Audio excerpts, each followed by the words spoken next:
ಮಹಿಳೆಯನ್ನು ಬರೆದಾಗ ಇವತ್ತು ಕಲಬುರಗಿ ಒಳಗ ಕವಿ ಸಮ್ಮೇಳನಕ್ಕೆ ಹೋಗ್ಬೇಕಾಗಿದ್ದ ಮೇಡಮ್ ಅವ್ರಿಗೆ ಹೇಳಿದೆ. ನಾನು ಒಬ್ಬ ಶಿಕ್ಷಕ. ಆ ಕವಿ ಸಮ್ಮೇಳನಕ್ಕಿಂತ ನಮ್ಮ ತಾಳವೆಯುವ ಏನು ಈ ವಯೋನಿವೃತ್ತಿ ಸಮಾರಂಭ ಬಹಳ ಜೀವನದಲ್ಲಿ ಸಿಗುವುದು ಅಪರೂಪ.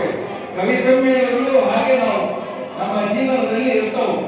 ಇದು ಮತ್ತೆ ಸಿಗಲಿರುವ ಅವಕಾಶ ಅಂತ ಹೇಳಿ ಅವರ ಪ್ರೀತಿಗೆ ಮೆಳೆದು ನಾನು ವೇದಿಕೆಯಲ್ಲಿ ಬಂದೀನಿ. ಯಾಕಂದ್ರೆ ನಾವು ಒಬ್ಬ ಶಿಕ್ಷಕನಾಗಿರುವುದರಿಂದ ನಮ್ಮ ಸಹೋದರಿ ನಿವೃತ್ತರಾಗಿರುತ್ತಲ್ಲ, ಈ ಸಂಭ್ರಮವನ್ನ ಒಂದು ಕಡೆ ದುಃಖ ಆಗಿರುವುದು ಮಾತೇ. ಆದರೂ ಪ್ರತಿಯೊಬ್ಬರು ನಿವೃತ್ತಿಯನ್ನ ಹೊಂದಲೇಬೇಕು. ಇವತ್ತು